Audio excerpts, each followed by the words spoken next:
Theo định nghĩa, bi kịch là thể loại phim có chủ đề nặng nề, khắc họa những nỗi buồn từ cái chết đến thảm họa.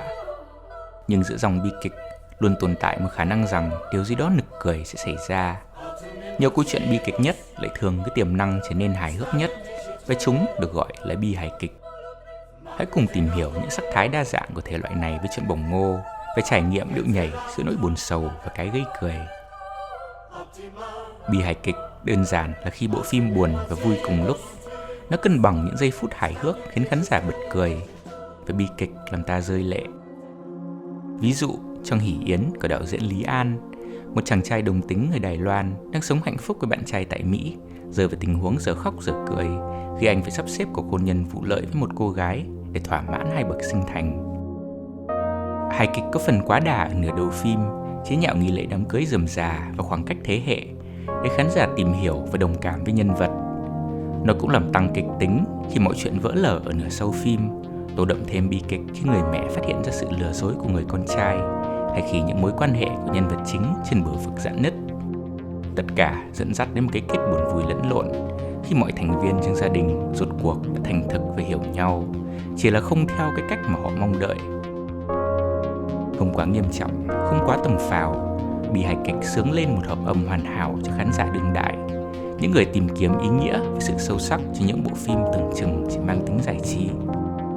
Dù thể loại này có nguồn gốc từ thời đại phim câm, bắt đầu từ tuyệt phẩm The Kid của danh hài Charlie Chaplin, nó không thực sự phổ biến cho tới thập niên 70, và chỉ từ thập niên 90 tới nay, bi hài kịch mới bắt đầu vào thời hoàng kim. Một trong những nhà làm phim bi hài kịch tài tình nhất ngày nay có thể kể đến Taika Waititi. Đạo diễn người New Zealand này thường khai thác sự bối rối tức cười của cuộc sống để kể những câu chuyện mà lẽ ra đã có thể nhuốm màu đen tối một cách hài hước, nhẹ nhàng. Boy, bộ phim ra mắt năm 2010 của ông, theo chân một cậu bé người bản địa New Zealand khi phải xoay sở với sự hiện diện bất ngờ của người cha đã vắng bóng lâu ngày, được chính người đạo diễn thủ vai. Boy sống trong một thế giới nằm giữa hiện thực và mộng mơ. Để bù đắp lỗ hổng sau khi mẹ qua đời, cũng như bào chữa cho sự vắng mặt của người cha đang ngồi tù, cậu đã xây dựng một phiên bản lý tưởng hóa để ngộ nghĩnh về cha mình. Còn em trai cậu, Rocky, lại đối mặt với sự thật rằng mẹ cậu đã chết khi sinh ra cậu, bằng cách truyền tải những năng lực đặc biệt trong tâm trí cậu đến những trang giấy vẽ màu sáp. Những mơ tưởng phi lý của hai anh em đối lập với thực tế khắc nghiệt của cuộc sống, đặc biệt khi người cha khờ dại của hai cậu bé trở lại và chẳng có gì giống như kỳ vọng, là ví dụ điển hình của sự cân bằng buồn vui trong bi hài kịch. Sau hết thất vọng này đến thất vọng khác, hai đứa trẻ cuối cùng đã nhận ra những khuyết điểm của cha mình.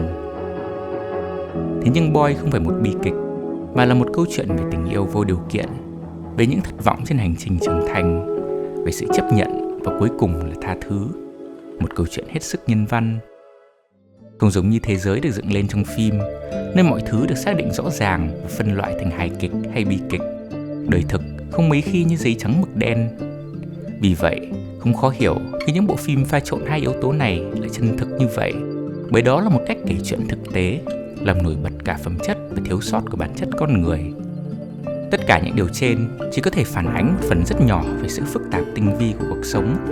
Ta cười, ta khóc, ta được sinh ra như một phép màu để rốt cuộc phải đối diện với bi kịch tận cùng của cái chết. Nước mắt và tiếng cười hòa vào nhau để rồi lột tả và làm nổi bật nhau thêm.